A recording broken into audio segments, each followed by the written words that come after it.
originally had a website into that. Into normal. What's that?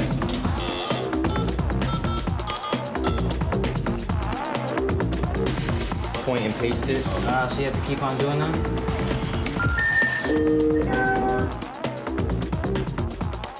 So I sent you a picture, hey, you know, check me out or whatever. Let's say you're a pedophile and I wanted to track you down.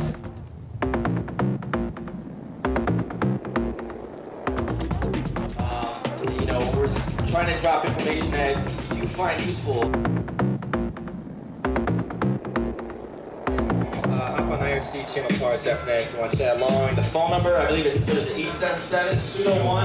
877, that's a new toll-free exchange. Go ahead, give us a call. Yo, and on top of that, we have the special guest Kika Telefonica, bringing it down, demonical, canonical scriptures, tattooed mixtures, illustrated biblical page when I'm about to creep. Yo, hello Smurfs and Smurfettes, it's time for me to be perfect. I'll be surfing in the urban circuits. Yo, the circuits. What is this show exactly about? We're all hackers here, and we just kind of let the world know that hackers are not these geeks that you perceive hackers to be. We're not all guys maybe fat sitting behind a computer, stinky, whatever, or maybe the hacker view of just people who are just home all day. We're letting you know we're all normal people, just that's our hobby, that's what we like to do. So we're sending that message out. We're also we're updating the hacker community on what's new. We get feedback from Australia, Europe, Poland, Canada. Poland, yeah, that was a funny one. Funny guy out there. But yeah, I mean, it's available to anyone on the World Wide Web. Because, well, I may interrupt you for a second. I just wanted to add that a good book out there for y'all to read that has some good information is called How to Disappear Completely and Never Be Found Again. Oh, yeah, it's like this. It's by Doug Richmond. It's a very good book out there, recommended to me by a friend. What do you love about hacking?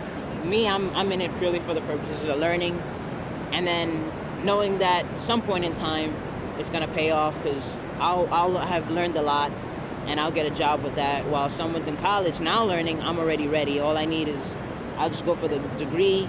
I'll have no trouble with classes and everything, and boom, I'll get a nice job. You think I won't be able to make it? How did you get into it? You think, well, hey, I would like to change my grades and get, straight A's with my computer, or I'd like to break into a government system. And, that whole fascination built on around that is what draws you in. Yo, what's the frequency, Dan? Rather, who's running NASA? We launch alarming squadrons of harmful tropical varmints. I fucked up, but that's all right, I'm still mobbing. Can I curse on Danish TV? I hope that's where you're from. If it's not, well, excuse me. All right, well, welcome back. Yo, big shouts out to Cage, Necro.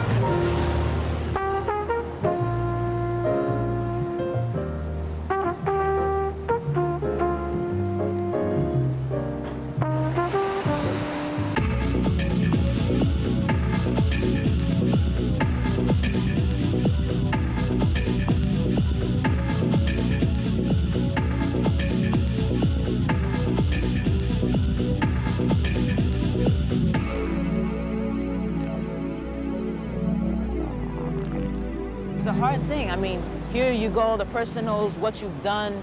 I know that kid hacked into this system. I know they hacked into that.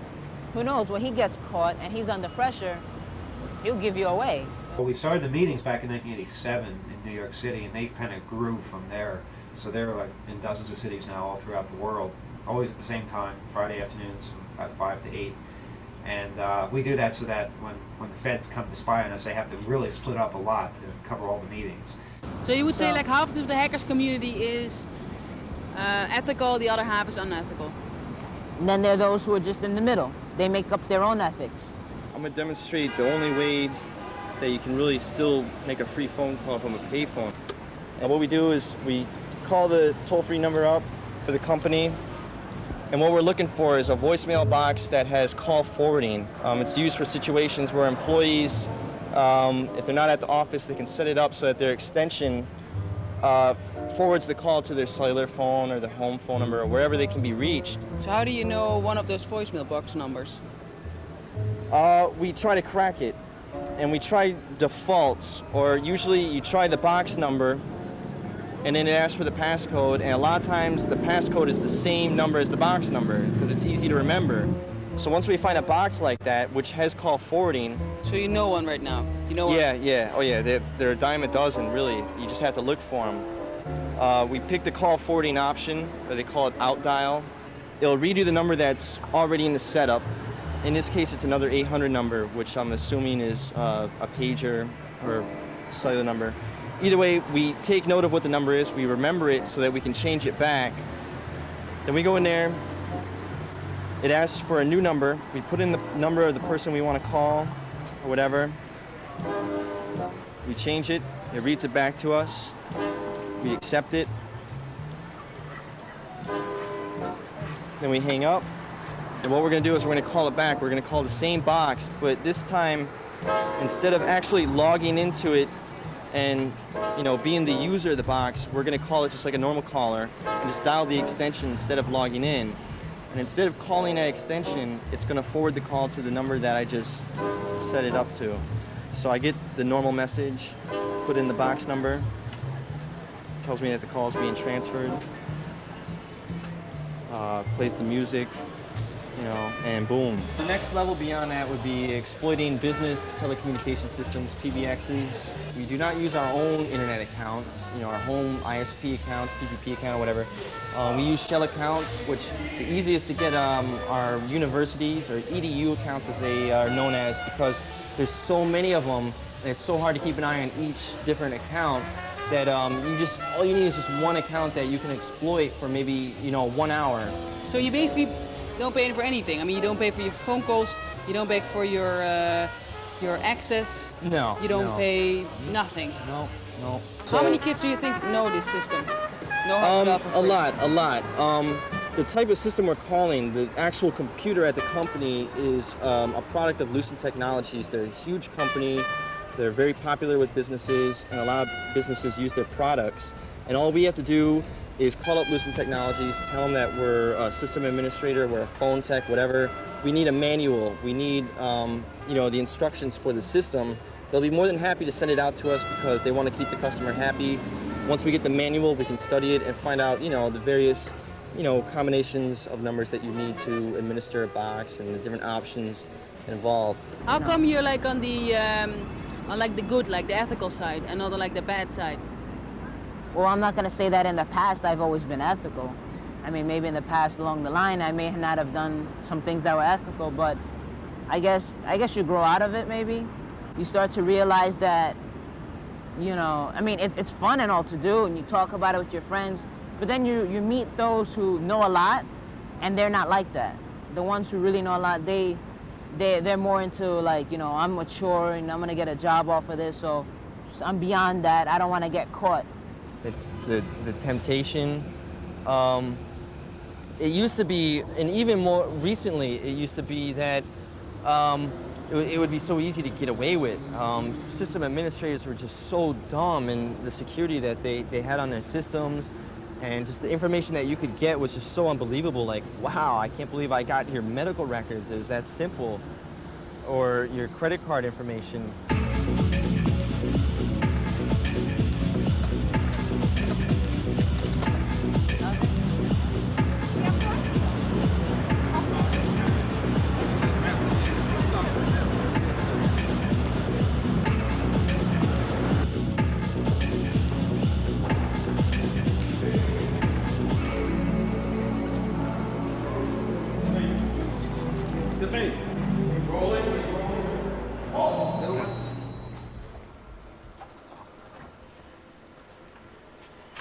So you pretty much understand what's going on here, like all these wires and all these screens and everything? They're just all interconnected, so it's a network. It's a LAN right here. A LAN is a local area network. It's fun, I enjoy it. I think for his age, he's extremely, extremely bright, and he has the opportunity to just, do whatever, in computers that he wants. What I just did is I darkened this, put a little texture to it, added a graphic here.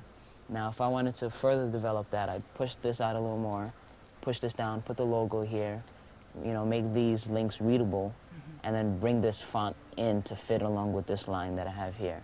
And I do all of this just using Notepad which is just plain editor, in which this is all like the background code, which is called HTML, very easy to use, called hypertext This is markup easy language. to use, you think? I mean, I see. I mean, it's easy to learn. Sometimes he does web design. Sometimes he helps somebody with a technical problem. Sometimes, like I said, he tries to break into our stuff to make sure that it's secure. Can you show us how that works? I mean, how would you break into the side of this company? To this company,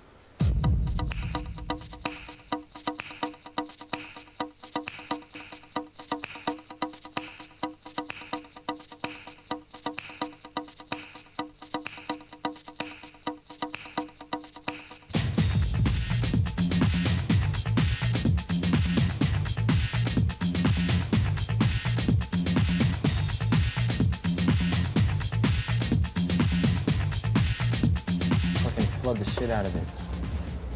How do you get these credit card numbers? You get them off websites that accept credit cards for online purchasing. A lot of these systems have lacked security, or the people in the webmasters or the people in charge of security don't really know a lot of the holes involved. So these real popular sites that use credit cards for online purchasing will, you know, there's a couple different techniques you can use to intercept or to actually root the box that the credit cards are on and get them off that way.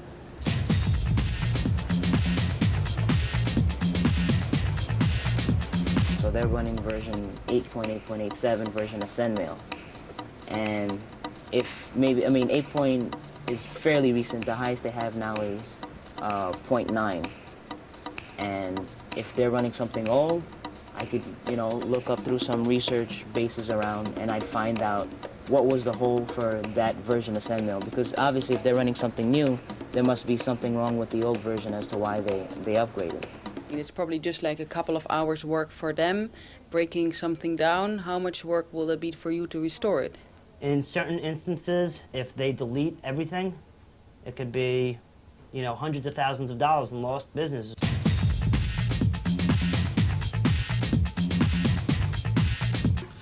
Nou, ik heb net 2 maanden terug heb ik een creditcard aangeschaft om de mogelijkheid te kunnen betalen via internet. Toen had ik in Frankrijk in de maand juni wat boeken besteld. 1 maand daarna kreeg ik een afschrift met daarin viertal afschrijvingen en bleek een creditcard misbruikt te hebben. En je denkt dat het Amerikaanse jongeren zijn? Ja, zo goed als zeker. Het zijn duidelijk Amerikaanse bedrijven, bovendien in dollars is betaald. Who is going to pay for it eventually? It is eventually covered with insurance, and it's the credit card company that ends up taking the bite. Don't have me waiting like you got it like that. Wizard of Oz. Omni, right?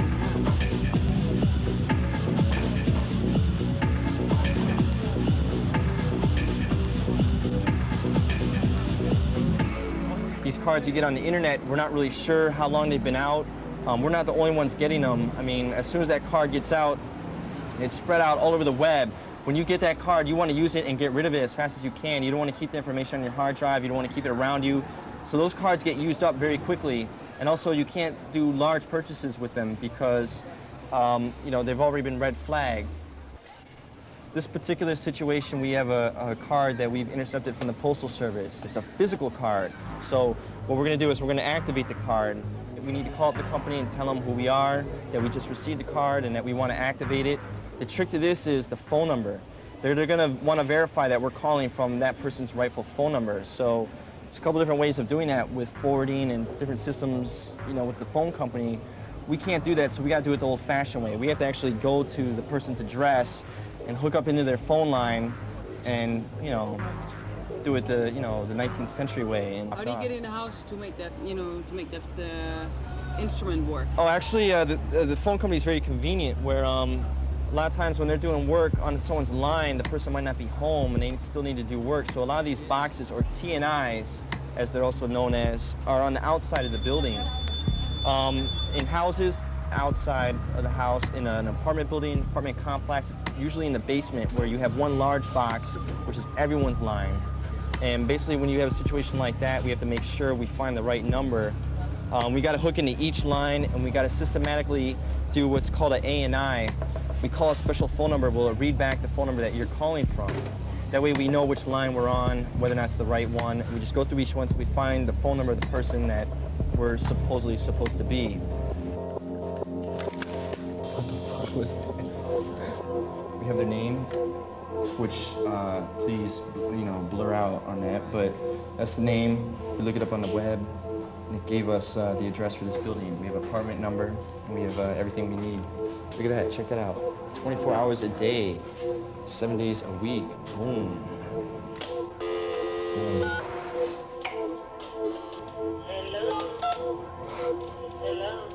Fuck, they're on the line. Can you call them? You have 2 lines. You know what? I'm gonna have to ask you to hang up for like a little bit. Yeah, it's the phone company. You just gotta hang up. We're having some technical difficulties, all right? Just give it about 5 minutes, okay? All right.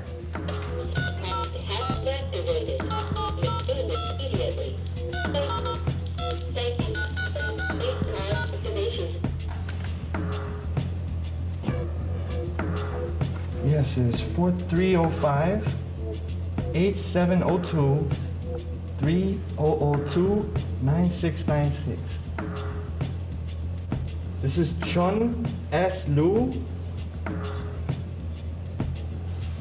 I got this card in the mail. I'd like to activate it.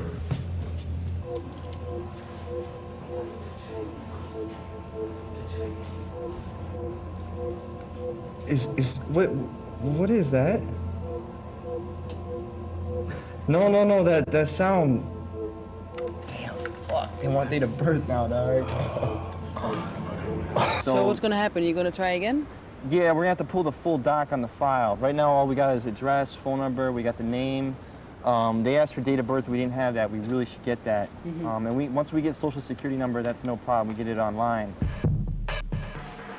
How do you guys know this credit card was sent to this building?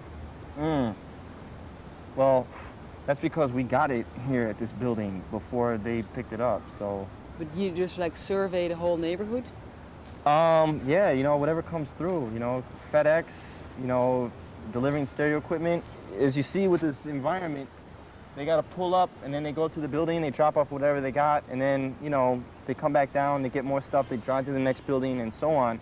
When they're up in the building, boom, that's your chance. And you go in the car? Mm-hmm. What were you guys going to buy? We were gonna buy some studio equipment, but I probably shouldn't be too specific about that. But we were gonna get studio equipment, and we were gonna order it through mail order, and that's it.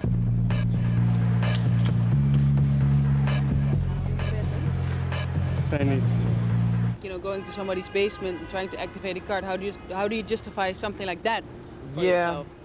Yeah, that's a good point. But again, it's our strong belief that no one's getting hurt by this, and I mean, we're out to get what we can. I mean, no one's giving this to us, and I mean, we got to do what we got to do. So what? We're reloading. You freeze the frames, and then what? It's all with Microsoft Office, PowerPoint. While it's playing, I just do like an alt print screen, and it copies it, and you can go into Office, PowerPoint. Yo, Sam, I'm gonna have to cultivate power. How do you track down these men? Through the internet. I mean, it's not all like pretty pictures that I could draw up. When you browse the internet, you have your pictures there, but tracking them down, it's all what goes on in the background. Using a text-based interface. There's no pretty pictures or anything, and you have a prompt. And there's just certain weaknesses in the Unix operating system, which is what composes of the internet. And just by using features that are made readily available to everybody, I just issue certain commands to gain information from that. And then with the information given to me, I just infer and then, deduct from what I have and then put further. You work with the FBI, right? I mean, you give this information to the FBI. I mean, we help local enforcement. I'm not supposed to really disclose the names of the agencies we work with because they like to remain anonymous. But they help also the FBI with like tracing down these pedophiles? And it does it work good? Yeah, they work very well. All right. And how does it work? I mean, how do they, trace them down? Well, that I'm not going to tell you. Those are tricks that law enforcement has. But it's all legal? Yes, it's all very legal. They break into... Yeah, no, they don't break into anything. Ah, okay. No, they're not hackers. Not hackers. Right, well, they're hackers, but they're not crackers. There's a difference. They pay you? For if we tutor them, yes, they give us a small donation, which may cover like traveling costs and such like that. But the ones who we give information to, no, they don't pay us, they give us information. So why do you do it exactly? Because I joined to help out, because I remember when I wanted to start on the internet, my mother wouldn't let me because she's afraid of, you know, well, maybe I'd talk to some pedophile or something would happen. And that's why I couldn't get on the internet as fast as I'd like to, and maybe that's why I don't know as much as I'd like to know. I'm glad, I appreciate it from him that he didn't turn out to the wrong side, but to a positive side. You still afraid that he sometimes will go to the other side? No, right now I've grown to trust him.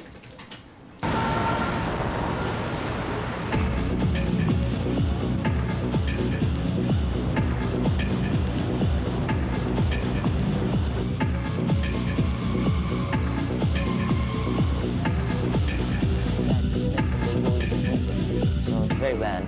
A lot of them, I mean, when you mess with military sites, I think you get caught. This is the original page.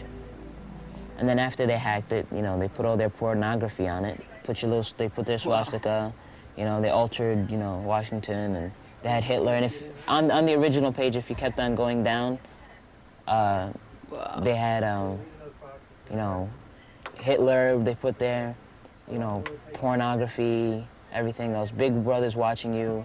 You know, and then they claim that they're Big Brother because they're watching now. Is there a lot of kids in jail right now because of hacking? I don't know like the numbers of it. I know there are kids who are in jail as far as hacking. A lot of kids are in trial. A lot of kids, some of them are just slapped on the wrist, told not to do it again, and they're off. But for a lot of serious crimes, if they're all, I mean, these are minors, so it's kind of hard to trial them as an adult. Kevin Mitnick is the only one, you know, being tried as an adult.